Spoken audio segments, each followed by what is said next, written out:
안녕하세요. 정치를 쉽게 풉니다. 정치의 10단. 명태균 게이트는 여러 뇌관들이 존재합니다. 21년 3월 서울시장 선거, 21년 5월 국힘 당대표 선거, 21년 10월 국힘 대선 경선, 22년 3월 대선, 22년 6월 재보궐선거, 그리고 24년 총선에 이르기까지 여러 뇌관들이 존재합니다.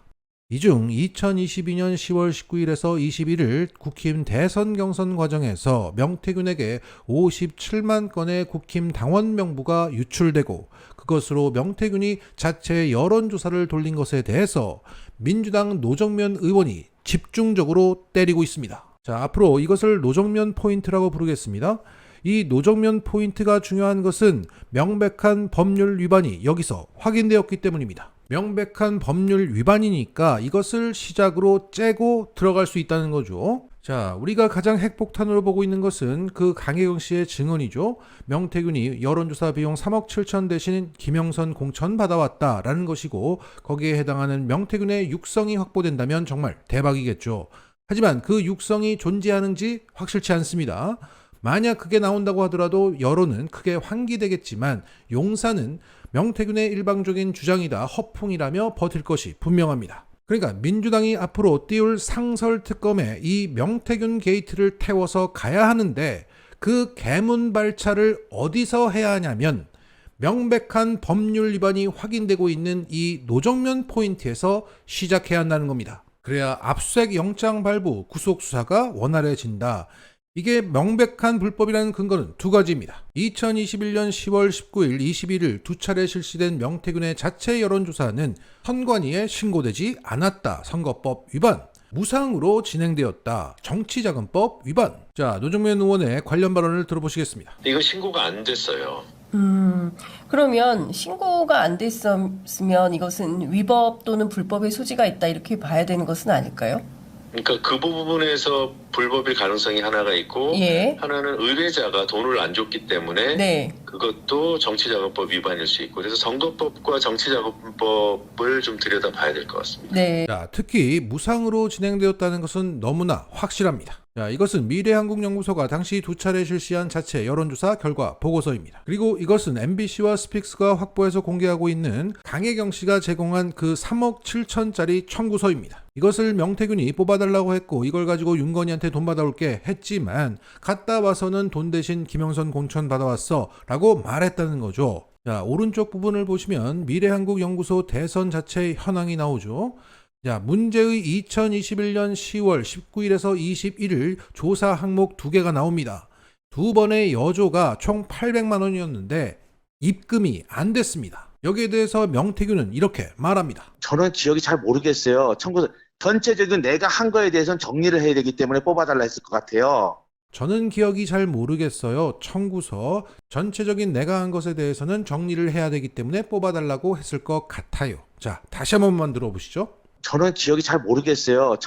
전체적인 내가 한 거에 대해서는 정리를 해야 되기 때문에 뽑아달라 했을 것 같아요. 자, 기억이 안 난다는 것은 범인들이 허를 찔렸을 때 흔히 하는 말이죠. 하여간 명태균은 이 청구서는 진짜다. 내가 돌린 것을 정리한 게 맞다. 인정했습니다. 다만 그냥 전체적으로 보기 위해서 뽑아달라고 했다는 궁색한 변명을 늘어놓았습니다. 자, 누가 청구서를 전체적으로 보기 위해서 뽑습니까? 청구하기 위해서 뽑죠. 본인도 청구서라고 말했잖아요. 그러니까 이 보고서가 나왔습니다. 실행은 됐고 보고도 됐다는 거죠. 그리고 청구서는 진짜입니다. 그런데 비용이 입금되지 않았습니다. 따라서 2021년 9월 19일, 21일 두 차례 명태균의 여론조사는 무상으로 진행되었기 때문에 명백한 정치자금법 위반입니다. 유익하셨다면 구독을 부탁드리고 좋은 영상으로 보답하겠습니다. 자, 노정면 포인트를 보도하고 있는 동아일보의 이 기사에서도 이렇게 말하고 있습니다. 당시 특정 대선 후보 캠프에서 명 씨에게 여론조사를 의뢰한 뒤 무상으로 결과를 제공받았다면 정치자금법 위반이 된다. 자, 이렇게 명태균의 약점이 드러났습니다.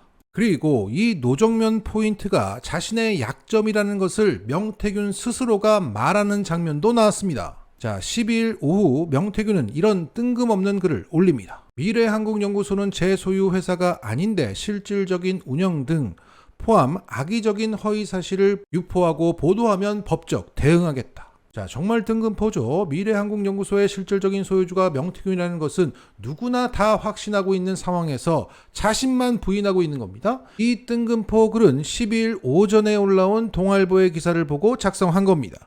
타임라인상도 그렇고 무엇보다 이 기사에는 이런 대목이 있습니다. 명태균 씨가 2021년 10월 자신이 실질적으로 운영하는 것으로 알려진 이 대목에서 발끈해서 이 글을 올렸던 거죠.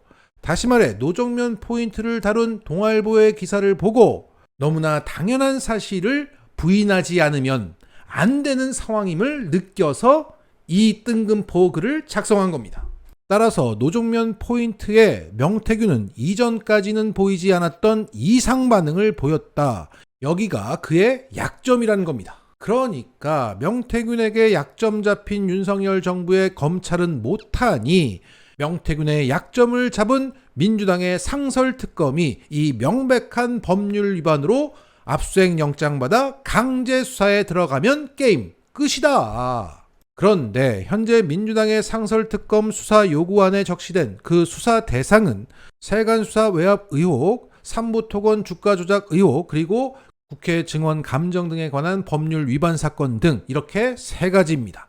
자, 이 세 가지 수사 대상이 틀렸다는 얘기가 아니라 이 노정면 포인트는 반드시 수사 대상에 포함되어야 하고 상설특검 1호로 개문발차해서 명태균 게이트 뇌관들을 싹 다 건드릴 수 있습니다. 물론 한계는 있죠. 오늘자 한겨레 논설 기사를 보겠습니다. 더불어민주당이 상설특검을 추진한다고 합니다. 국회 의결만으로도 출범할 수 있어서 대통령이 거부권을 행사할 수 없다는 장점이 있지만 활동 기간이 짧고 인력도 적어서 한계가 있습니다. 저는 명태균 게이트야말로 상설특검에 적합한 수사 대상이라고 생각합니다. 도이치모터스와 간저공사 등 기존의 김건희 특검법과 별도로 윤 대통령 부부의 공천 개입과 공직선거법 및 정치자금법 위반 혐의에 국한해서 짧고 굵게 수사할 상설특검이 필요합니다. 자, 이렇게 상설특검의 수사기간이 너무나 짧고 규모도 작아서 선택과 집중을 할 수밖에 없는 상황입니다. 이것을 잘 감안해서 민주당이 현명한 판단을 했으면 좋겠고 상설특검 1호는 노정면 포인트가 되었으면 좋겠습니다.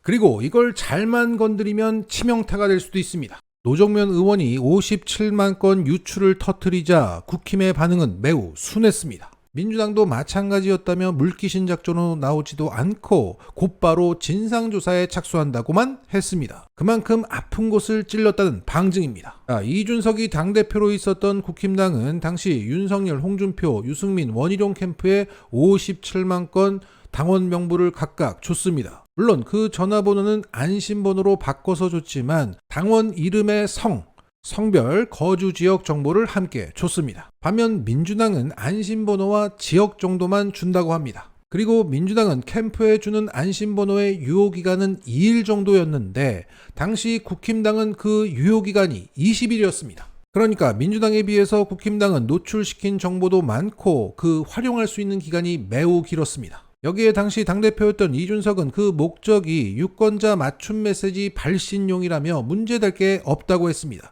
현행 선거법은 홍보 외의 목적으로 이걸 남용하는 것을 불법으로 규정하고 있습니다. 하지만 명태균은 이걸로 홍보 외의 목적인 여론조사를 돌렸습니다. 더욱이 3,000개를 해달라고 하던데? 라는 명태균의 녹취 파일까지 나오면서 어떤 캠프가 명태균에게 여론조사 돌리라고 시켰습니다. 불법을 사주까지 한 겁니다. 게다가 명태균은 경남 지역에서 개인정보를 모으려고 출판업까지 위장 개업했던 선거 사범입니다.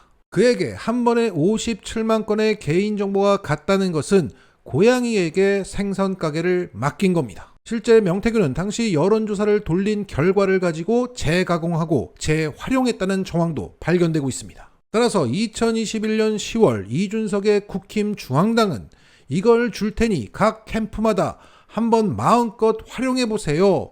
불법 경연을 조장했다는 얘기가 됩니다. 그래서 지금 국힘당의 반응이 순한 겁니다. 한마디로 X됐다. 그리고 누가 명태균에게 이걸 줬는가는 초미의 관심거리가 됐습니다. 그게 드러나는 것은 너무나 쉽기 때문에 국힘당은 개인적으로 조직적으로도 큰일 났습니다. 그리고 지금까지 스탠스를 보면 이런 장난질을 하지 않은 것으로 보이는 유승민이 피해자로 존재합니다. 이 명태균 태풍에 다 쓸려 내려가도 홀로 살아남을 수 있는 유승민이 개거품을 물면서 난리칠 수 있는 건이 되기 때문에 그 내부 분열과 폭발력은 대단할 수밖에 없습니다.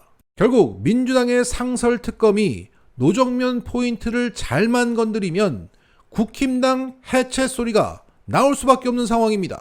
윤석열 탄핵이 먼저인가? 국힘 해체가 먼저인가? 민주당 상설특검의 1호에 달렸습니다. 마치겠습니다.